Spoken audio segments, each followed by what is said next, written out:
Hey, what's up everyone? Microwave Sam here. I'm going to show you how to use the PS3 controller with your PC or your computer. So what will you need? A PlayStation 3 wireless 6-axis controller, a USB Mini B cable, which is the cable that you use to charge the PS3 controller with your PS3, and a computer or laptop with internet access. Here are the images of what you will need: the PS3 wireless 6-axis controller, the USB Mini B cable, which is also used for some cameras, even my TI-84 calculator, and you can use that with your PS3 to connect it to your computer. It also should have come, if you bought a PS3, the cable that comes along inside the box is the cable that you will be using. And also you need a laptop or computer with internet access. Step 1 is to check the system type of your operating system. So first off, you want to go to the bottom left if you're using a Windows computer and hit the start button right down there, and then go to computer and right click. Once you right click computer, you want to go to properties and click it once. Then at properties, you can see your Windows operating system up here. I'm using Windows 7 Home Premium. But down here at system type, you want to check what system type you have. I use a 64-bit operating system. You might be using a 32-bit operating system. Step 2 is download and install Motionjoy DS3 Tool, which is the tool that you use to install the drivers for your PS3 Sixaxis wireless controller. And I include updated links to the download. You need to choose the correct one for your system type, the 64-bit version or the 32-bit version. If you're using Windows XP, mostly Windows XP users have 32-bit system type usually. So over here you can see the two downloads. I'll leave link in the description, but since I'm using the 64-bit version, it's also in the zip file, so you need an extracting program to extract the file. So over here I'm gonna download the 64-bit version. Again, I'm gonna include updated links. The current version that I'm using is 60003, but there's a 60005 version out right now, which fixes some bugs that you might experience. So I'm going to leave that link in the description. So it's going to save in your downloads file usually, or desktop, and you right click and extract to Motionjoy folder. So you right click, extract to Motionjoy 600. So the folder is going to appear, and then you just double click it, and then you find the executable file, which you double click, and then here's the setup. So you press next, next, next, next, and you install. So it's a quick install, and now you can run the DS3 Tool application. So it is gonna bring up this website, but you can ignore this website, and it pops up over here, Motionjoy DS3 Tools. So once that's done, now you want to insert your PS3 controller using the Mini B or Mini USB Mini B cable. And here's my red Dualshock 3 PS3 6-axis wireless controller.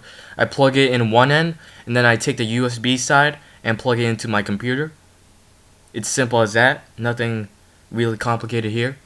And then once you plug it in, it should light up. Your controller should light up. So now you go to device, driver manager. And what you want to do is once you insert your controller, you just wait a little while, and it should, at the bottom right, start installing it or trying to find the driver, and it pops up right over here. So once it pops up right over here, what you want to do, the directions up here also tell you what to do, but you check off the drivers, and then you click load driver, and then if this pops up, you want to just install it, and it's going to install your driver for your PS3 controller. So it's going to take a while. Sometimes it takes a couple minutes or so. Sometimes it's faster for some people, but you just keep on waiting. Really, you just keep on waiting until it's installed completely. So I'm just gonna wait right now.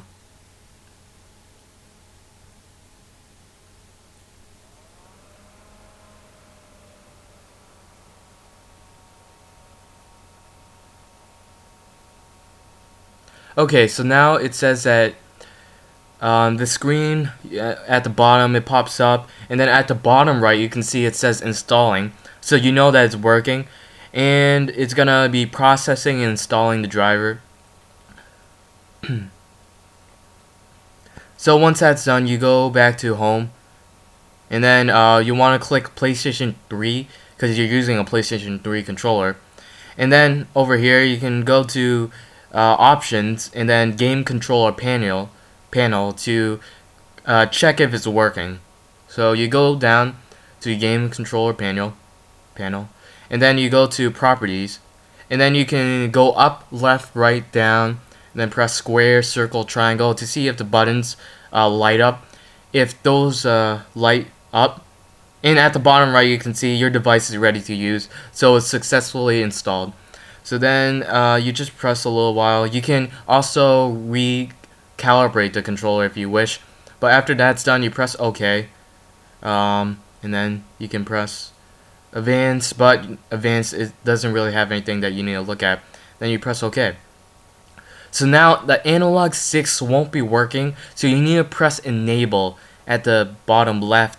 You can see you can also change the LED for different things, but make sure you press enable because that's going to activate the analog sticks. So once that's done, go back to game controller panel, then properties, and then move the analog stick to make sure it's working.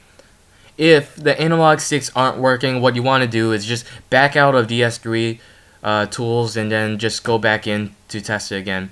And then you can test the up, down, left, right D-pad and some of the buttons to just make sure everything is working properly. So once you're done like experimenting, you press OK, and then you press OK. You can also test vibration tests. You can also test vibration, and then it'll just vibrate your controller, and it should work naturally. Once that's done, you should be good for the next step. For some PC games that support Gamepad controllers, the installation of the drivers through Motionjoy DS3 Tool is enough to use the PS3 controller for those games. And then in the game settings, you just change to using the Gamepad controller, and then usually the game will just recognize the PS3 controller, and then you'll be able to use it for your game. But if that's not the case, and you just want to use your PS3 controller for games that do not support the PS3 controller naturally, or you just want to use it to move the mouse and just control the PC itself with your controller, then you need to download Xpadder. But before that, you need to download, install MicroTorrent, and that's step 3. So back on the desktop, what you want to do is you go to your internet browser and then go to utorrent.com. This is a website, utorrent.com, and we need this application so that we can download Xpadder, because Xpadder is really only available on torrent sites. So I just do the free download for Windows, but maybe you have Mac or Linux, so I'm going to cancel this, go to products, and then go to uTorrent free. So then once I go to uTorrent free, I just go to free download. And then you can click Windows, Mac, or Linux, but since I'm using a Windows computer, I'm just going to download this uTorrent stable 3.3 build and download now. Now I'm going to save the file, and I'm just going to double click the saved file. It's a very small file, so it'll download quickly. You run the file, and then this screen pops up. Once you run it, after a couple seconds, it should come up. Yep. So now what you want to do, you just click next, click I agree, click next. And now usually I uncheck start uTorrent when the computer starts up. So I just uncheck that, then press next. I uncheck this because I don't want this stuff. Then click next, and then I uncheck these two because I don't want the MicroTorrent or uTorrent toolbar, and decline this, and then finish. So once you have MicroTorrent or uTorrent download, it just pops up like this. What I do is exit it first because we're going to download Xpadder. So in step 4, you download and install Xpadder. There are actually 2 files that you'll need, Xpadder 5.7 torrent, and an Xpadder folder with the PS3 controller image. So you want to download these two files. The first one's a torrent, but the second one's just a regular download.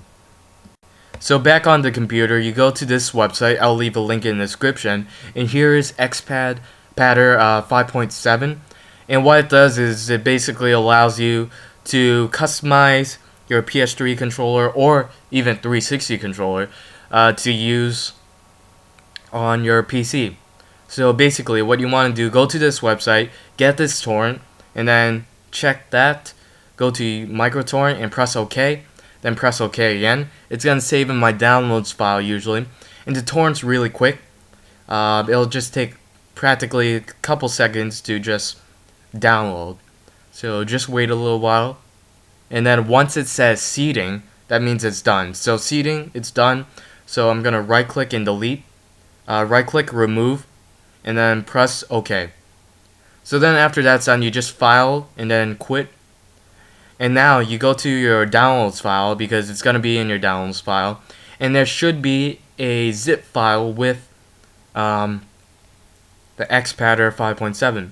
So what you do is you right click and extract to Xpadder 5.7. I already had the file, so I'm just going to overwrite it.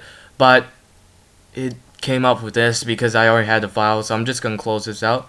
But once you extract it, it's going to appear in Xpadder 5.7 folder. So you just find that, you see it over here, and that means that it worked out. So it's over here, and Xpadder executable files over here too. So you can open it up. I already have some stuff on it, but what it'll look like is this part will be empty, but that's what you do. And then in this link, you're going to download it because you need a PS3 controller image, and then you just save it. I'll leave a link in the description for that file too. And then it's another RAR file or zip file, and then you can just extract it and extract it to Xpadder. And all you really want is just the Xpadder PS3 controller, which is in a BMP file. Is right over here, you can see it. And then that's basically all you want in the folder. You don't need the Xpadder. So step 5 is to set up and customize Xpadder. Okay, so right now you want to open up DS3 tools, and sometimes what it says is wait your controller, insert your controller, but I have my controller inside. So what I do is exit it, go to Start Manager, and then you find DS3 tools and end the task. And then what you want to do is install it again to make sure just everything is working, because sometimes it just doesn't work for some reason. And you find that Motionjoy executable file, and it was in the folder, so I know where it is. And then I double click it, and then I just press next, next, next, and install. It's a quick install. I open it again, and then now my Dualshock 3 PS3 controller is detected.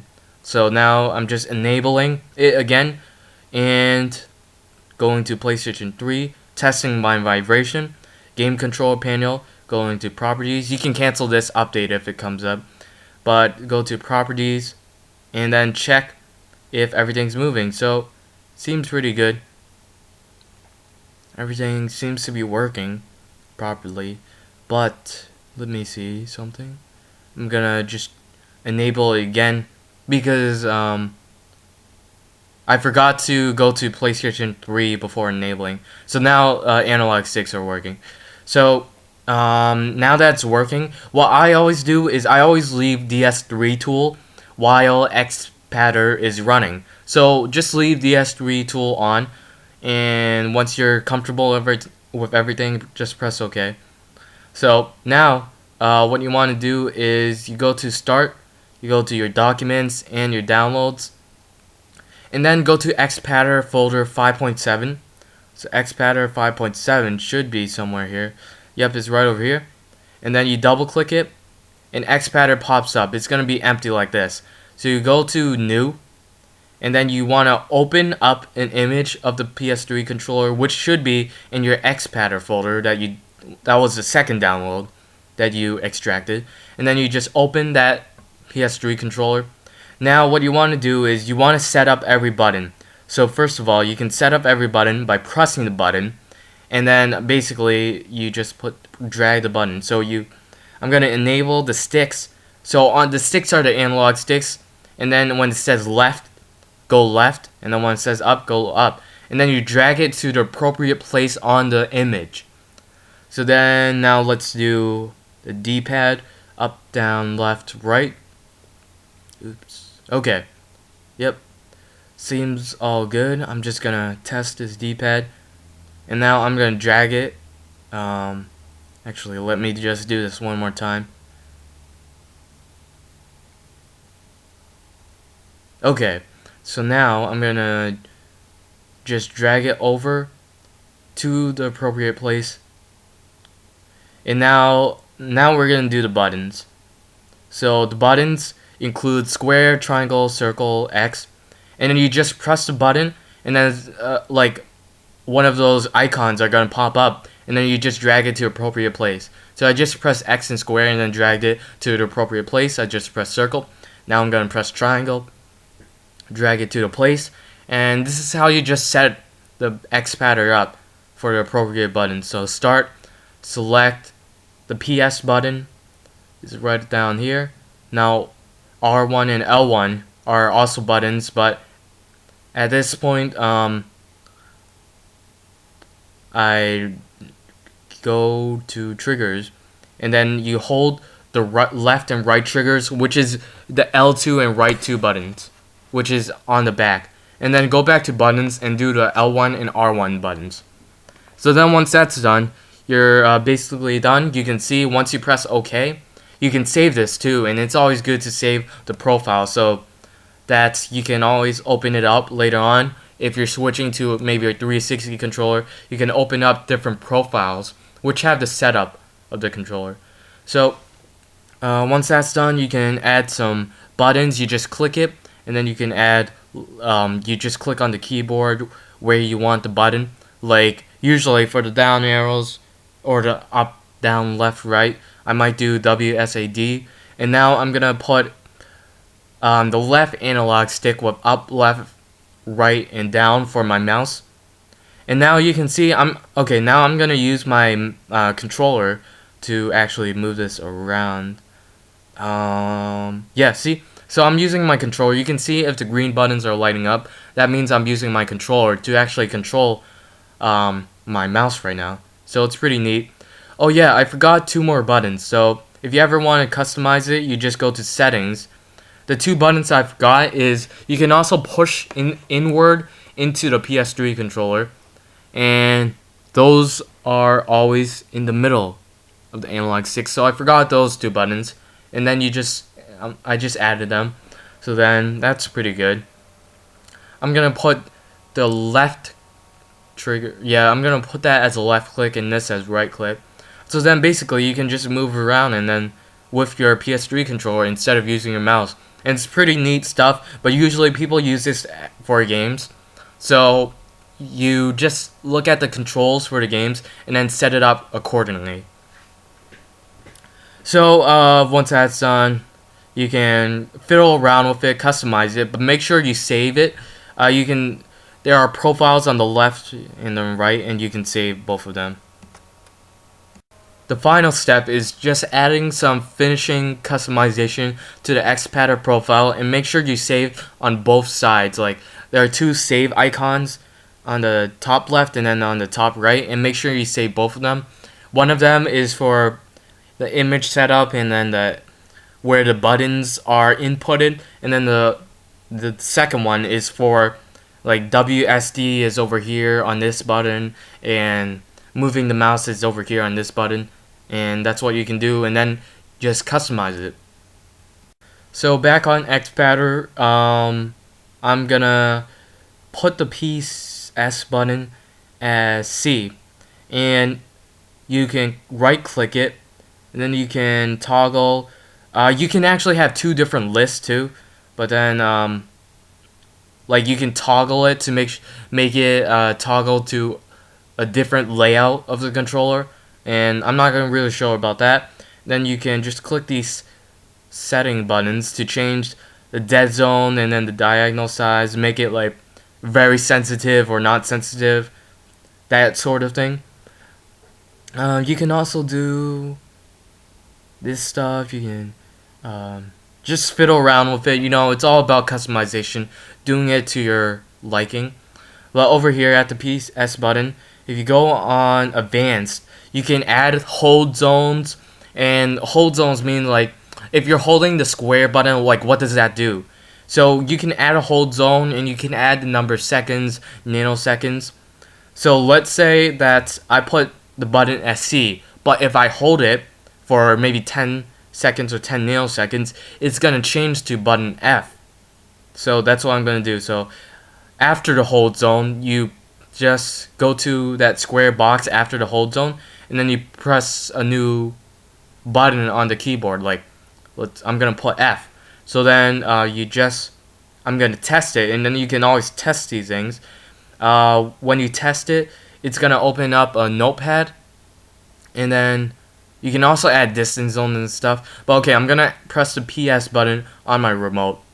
So first it does a C, but then I held it, so then it turned to Fs.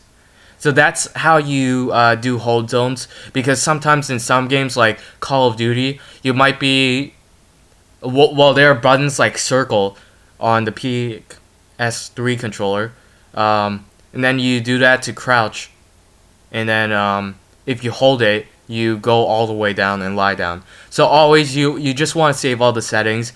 Another note is to always have DS3 tools while you have Xpadder. So that's just another note to do.